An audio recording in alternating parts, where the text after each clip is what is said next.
All right, class, this is Algebra 2, lesson 12.1. So we're starting a new chapter, and chapter 12 is inverse functions, and lesson 12.1 is inverses. Inverses. All right, so the inverse of a function is when you input a value of the range. What you need to think about with inverses is everything's backwards. So you input a value of the range. And remember, the range are the y values. So you input a value of the range to output the corresponding value of the domain. You're going backwards.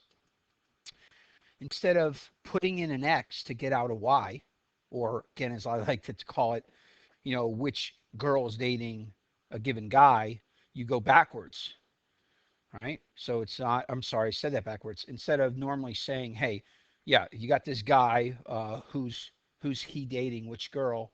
Instead, it's, okay, we got this girl, which guy is she dating? So it's backwards, all right? And try to make that clear to you guys here with this next illustration. Take a note of the notation. I find that students forget to use the proper notation, so be careful there. It is the -1 symbol. If for some reason the function was not an f function, let's suppose it was a g function, then it would be g to the -1 of x, right? And it could be an h function, at which case it would be h to the -1 of x, etc. It is the -1 designation that tells you it's an inverse, which, by the way, we have been using sine to the -1, cosine to the -1, and tangent to the -1, haven't we? And we've really been finding the inverses. We've been inputting the ratio to output the angle. We've been putting in the y value to output the x. Put in the y value to output the x, right? That's what we've been doing. Okay, so here's an example, regular functional notation. This is normal. So guy 1 is dating girl 3, guy 2 is dating girl 4, and guy 3 is dating girl 5. They're matches made in heaven. All right, if we were to do an inverse, girl 3 is dating guy 1. The y's are listed first, and the x's are listed second. And then we go through, I'm just going to finish out these parentheses here, close my brace. And so you can see the second one would be first list girl 4 and the guy that she's dating, and then the last pair list girl 5 and then the guy that she is dating. Okay? And notice we have the inverse notation there, the f to the -1. So make no mistake, each of these are y values, and they're put in first to end up with an x value. All right, in a sense, inverses. Okay? In reality, everything switches is what ends up happening. All right? Everything switches. X's become y's and y's become x's. All right, let's take a look at this visually if we can. Let's take a look at this visually. Hey, sir. All right, I am back. I was just out on an adventure, so here I am back, and let me see if I can get back into the swing of things here. Okay, so the graph of the inverse of a function. What it does is it mirrors or reflects. Same concept, mirrors or reflects the function about a 45-degree angle. And that 45-degree angle is like a line of symmetry. All right? It's like a line of symmetry. So you can see I have this set up. Here is the 45-degree angle. And let me say a few things about this 45-degree angle.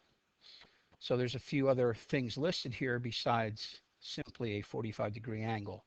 This is the same as the tangent of 45 degrees. If you'll focus your attention right here, right now, I can make a triangle here. And notice if I do, this is 3, this is 3. If you do the tangent, right, opposite over adjacent, what is the tangent of 3 divided by 3? and your calculator would tell you 45 degrees. So a 45-degree line is when the vertical change equals the horizontal change. All right, and it is about that 45-degree angle that an inverse is reflected or mirrored. Not only that, but y equals x. For exactly the same reason I just showed you, any point along the way, what's the coordinates of that point? 1, 1. That one, 2, 2. That one, 3, 3. That one, 4, 4. This one down here, -1, -1, right? X equals y. Every point along that line. All right, let me get rid of those points.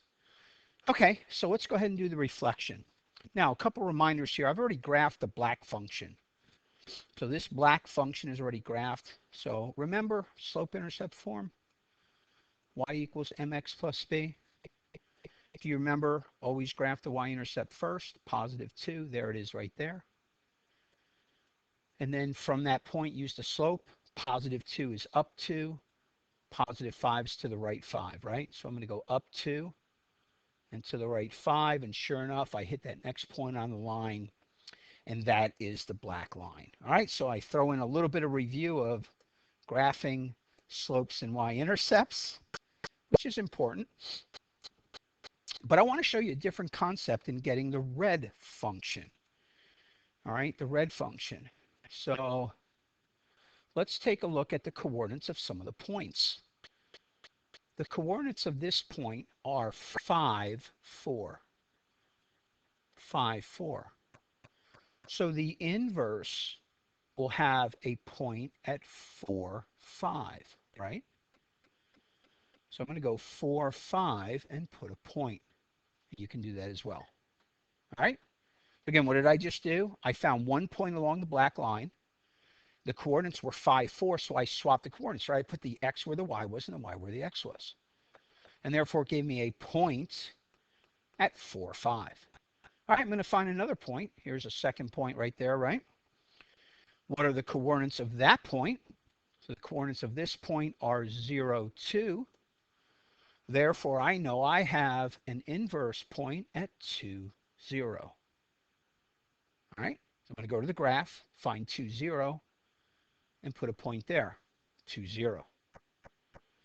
And I see another point here on the black line, and that is the point -5, 0. -5, 0. So therefore, according to the inverses, what would be the point for the inverse? And hopefully you're saying 0, -5. So I have a point at 0, -5. So that is right there, right? 0, -5. All right. Connect the points with a nice smooth curve. Actually, a straight line if I had a straight edge. And do you see how that line is mirrored about that 45-degree angle? The 45-degree angle becomes a line of symmetry. Isn't that neat? All right. I mean, that's how inverses are. They always have that aspect. Let me go one step further. Let's go ahead and look at the actual function of this inverse. I can now write the equation of the line, right? Remember how to do that? What's the y-intercept, the b value? -5, right? We know we have an x variable. And what is the slope?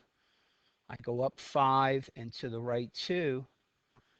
So here's the inverse. 5/2 x minus 5 is the function that's the inverse for 2/5 x plus 2. Okay?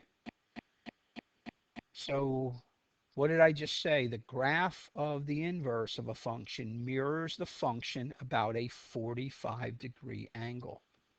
About a 45-degree angle. With that knowledge, I'd like you to sketch the inverse of the green function. With that knowledge in hand, I'd like you to sketch the function, the inverse of the green function. All right? Now in this one, I don't have points that are obviously noted, but there are numbers of points that you can use to try to sketch the graph. All right, pause the video, see what you can do, and then as soon as you turn it back on, I'm going to be giving you the explanation. All right, I assume you paused the video and you tried it yourself. I'm going to show you the points that I'm looking at right here. I noticed this point right here. I'm starting in the top right. Okay, that's a point at 5, 4. So therefore, I'm going to go to 4, 5. I know I got a point there. Oh, by the way, wherever they cross the line of symmetry, they both hit that point. So I'll put a point there. Go to the left. Look at this point at 1, 3. Do you see that point at 1, 3? Therefore, I need to go to 3, 1, right? That one was 1, 3. I'm over to 3, 1. Oh, here we are again, crossing the line of symmetry. So we'll have that point in common. Oh, look at this line on the negative y, this point on the negative y-axis at 0, negative 1. So we're going to have a point. It was 0, negative 1. So we're going to have a point at negative 1, 0 right there. Oh, here we go, crossing the line of symmetry again. So I can put a point there. And I'll do one more. Here's a point that's clear at negative 5, negative 3. Negative 5, negative 3. So that's negative 3, negative 5 right there. And when I sketch this, it should look like a mirror image.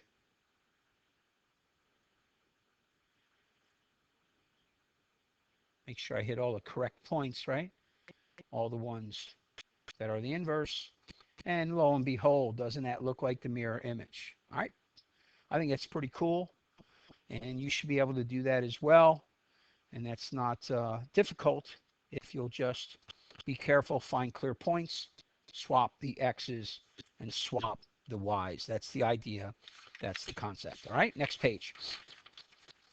Not all functions have an inverse. To have an inverse, a function must be in a, take your green here, the term is 1-to-1 correspondence. So in order to have an inverse, a function must be in a 1-to-1 correspondence. And what does that mean? Pass the vertical line test. Vertical line test. Let me pause for a second. Aren't inverses the complete reverse of functions? What does a graph have to pass to be considered a function? The vertical line test. I just noticed that I wrote vertical. I'm thinking of functions here. Hey, to be a function, it has to pass the vertical line test. Therefore, to have an inverse or be 1-to-1, it has to pass the horizontal. Sorry about that. Change that. Horizontal line test. All right, it's got to pass the horizontal line test. And remember, this is what it means. Because look, in the way I tried to teach it to you, right? To be a function, any guy can only date one girl, correct? Well, to have an inverse, any girl can only date one guy. Because again, when you input the girl, there has to be a definite guy to output to.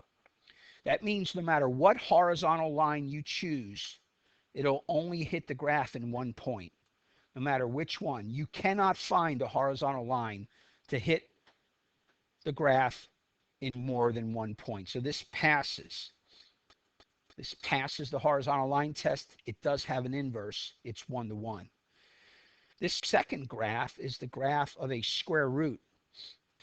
And again, no matter what vertical line you pick, you're only hitting one point, and this also passes the vertical line test.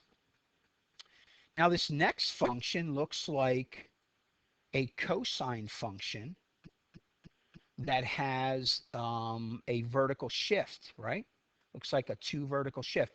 And you can see this thing failed already.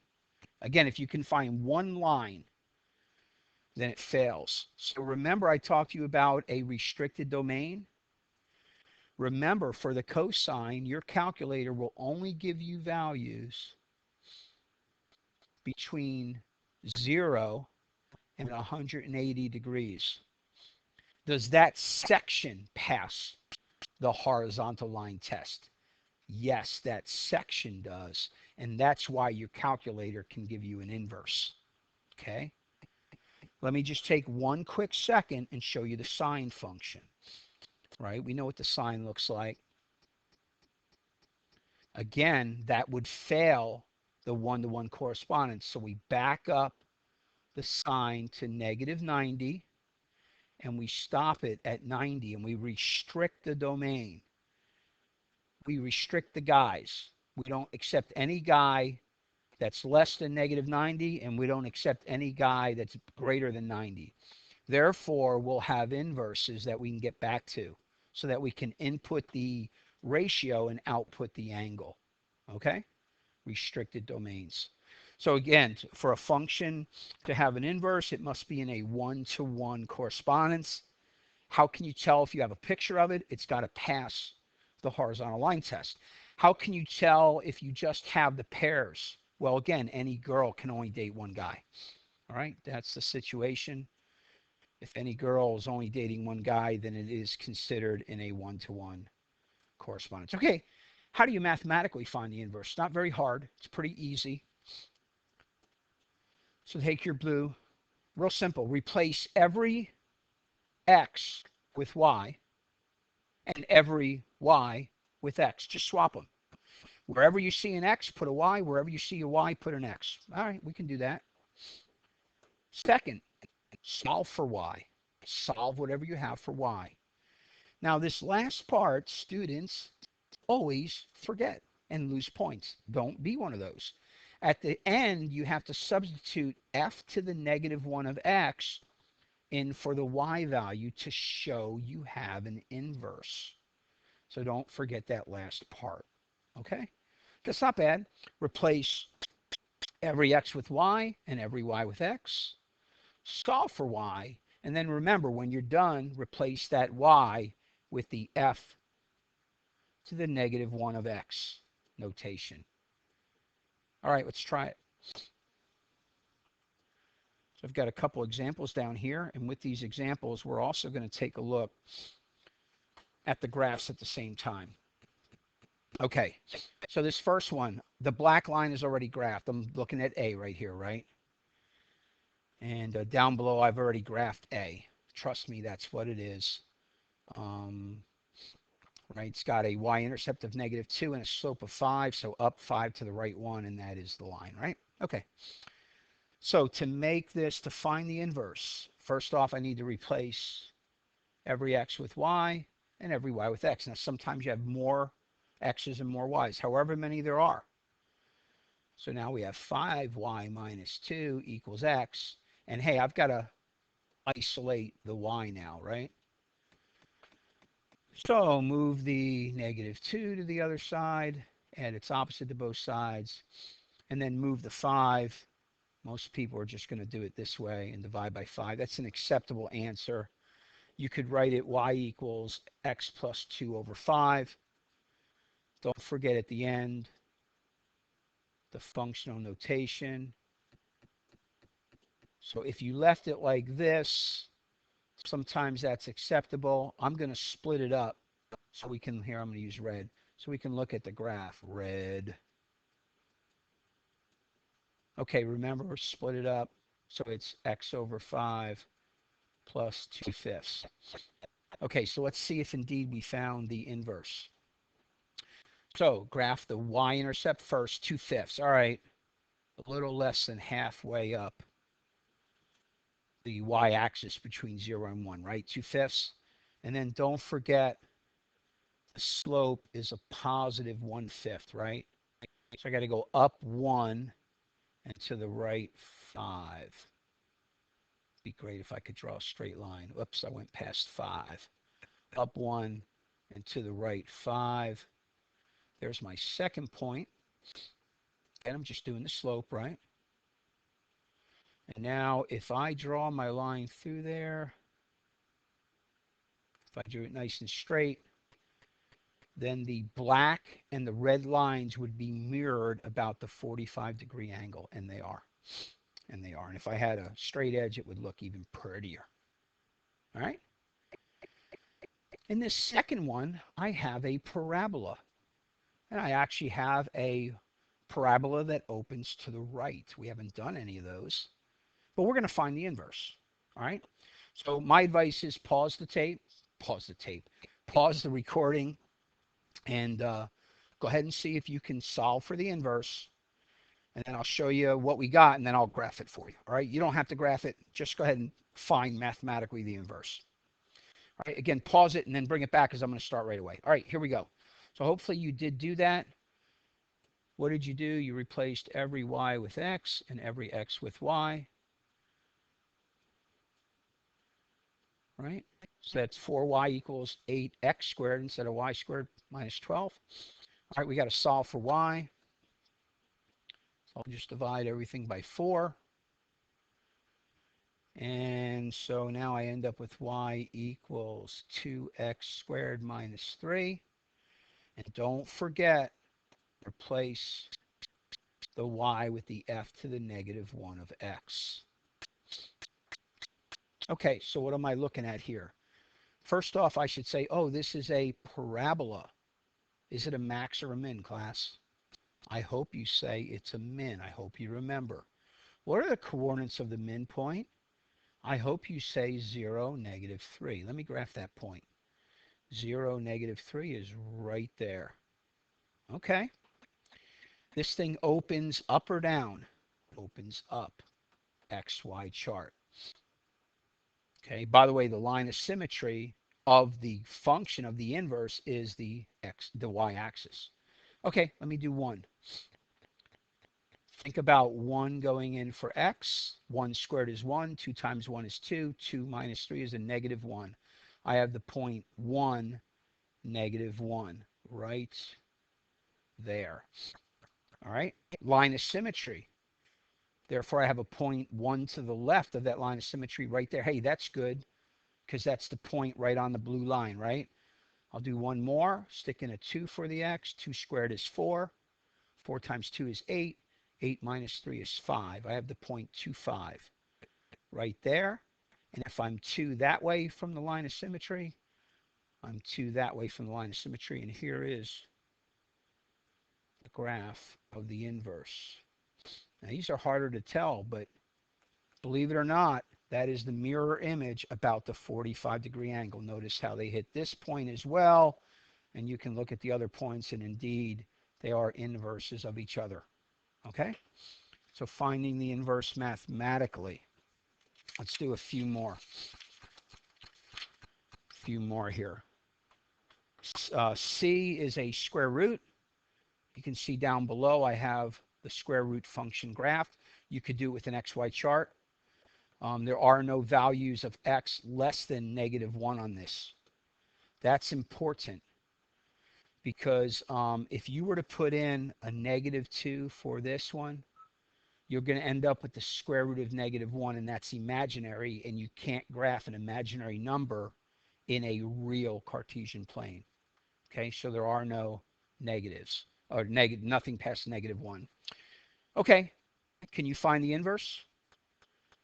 Well, you know what to do, right? Swap every x with y and every y with the x. All right, how are you going to solve this? Well, remember, we got to isolate the y, so hopefully you think, let's square both sides.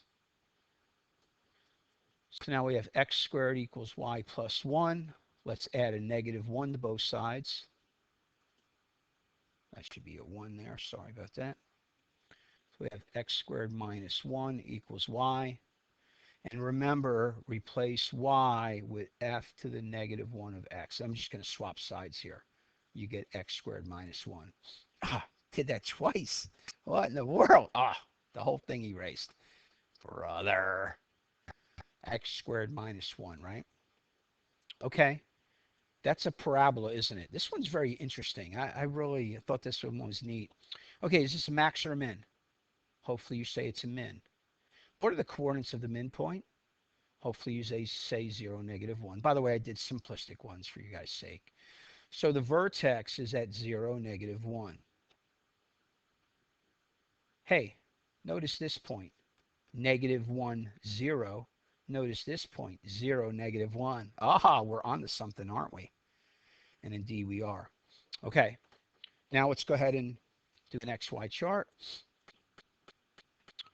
So I'm at 0, so I'm going to use 1. Again, put in 1 for the x. 1 squared is 1. 1 minus 1 is 0. And I have a point at 1, 0. That's looking good because that point's at 0, 1. I'm looking good. Let's put in the 0.2. 2 squared is 4. 4 minus 1 is 3. I get the 0.23. All right, I'm still looking good. Look at this point. 3, 2. What's this one? 2, 3. Beautiful. Nice. And if you did 3, 3 squared is 9. 9 minus 1 is 8. And we got the 0.38 up. I'm off the scale. So we're not even going to do that one. Okay. Now, this is a parabola, isn't it? Notice this side of the parabola. I don't even put in this side. This is a unique thing because this thing has the domain for the original only goes so far. So in reality, the inverse would only be this part. And that's a unique situation, but that is the case. All right, D is pretty normal. I graph the function. Got a y-intercept of 1. You got a slope of 1/5, go up 1 and to the right 5. And so I graph that line. Okay. Uh-oh. Can you find the inverse? No, I don't have a y. Not a big deal, right? The j of x is the same as a y. Swap every y with x, every x with y. Move things added to the variable before moving things multiplied. Be careful now, multiply both sides by 5, right? Both sides. So we end up with 5x minus 5 equals y. And what am I going to replace y with? What would I replace y with? Am I going to use f to the negative 1 of x? Not on this one. I'm going to use j to the negative 1 of x, right? Because this was a j function. And again, I'm going to put the other part on the right. You don't have to. I just like to be uniform. 5x minus 5. Let's graph that. Graph the y-intercept first. 0, negative 5. Go up 5 into the right one. Connect the dots. Look at that. Beautiful. Looks like an inverse to me. All right. Inverses, inverses, inverses. All right. One last concept. Two functions, f of x and g of x. So we have two different functions. You're given two different functions. We want to know if they are inverses. So two functions, f of x and g of x, are inverses if, okay, look to the right here. Does anybody remember what this notation is called? By the way, it's exactly the same as this, and that's my preferred notation because that's more descriptive of what's going on. Anybody remember the name? We've had it before. We learned it already earlier in the year. Do you remember what it's called? All right, hopefully you remember this is called composition.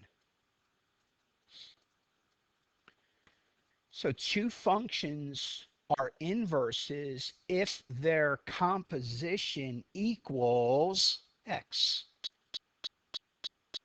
If their composition equals x. Okay, again, please understand this and this are the exact same thing. Two different ways of saying the same thing. I prefer the second notation because it really tells you what you're doing. And let me refresh your memory. What are you doing? Put the whole g of x function in for the variable in the f function. And by the way, this is commutative. F composition g of x or g composition f of x. It does not matter. Either way, you should get x as the result. All right? So again, when you composition the functions, it equals x. If it does, they're inverses. So here's an example. G of x and h of x.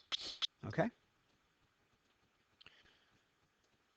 So I want to know what happens when I do G composition H of X. How do I figure that out? Take the whole G function. See it right here? I am right here right now, right? Isn't that the G function? And if you remember, we always leave a parentheses for the X variable, right? Always leave a parentheses for that X variable. And then we have the -2, right? Isn't that the G function? And then remember, the whole H function goes in for the variable. So the whole H function goes in for the variable. X plus 2 over 5. Let's see where we end up. Okay, we're going to solve this now. Right off the bat, this 5 and this 5 divide out. 5 divided by 5 is 1. Just for clarity's sake, I'm now at X plus 2 minus 2. Hey, look at that. It equals X. So yes, they are inverses. Yes, they are inverses. Hey, that's the lesson. 12.1 inverses. And if everything goes on plan, you'll work the homework tomorrow in class. Don't worry about that tonight. Hopefully, again, you looked at the video. Hey, some of you may need to come back and look at portions of it again. You may want to go through class and then look at it again. Look, it's here now on YouTube. Take advantage of it, or Google Plus, and take advantage of it and look at it, and use it. All right. Have a great night.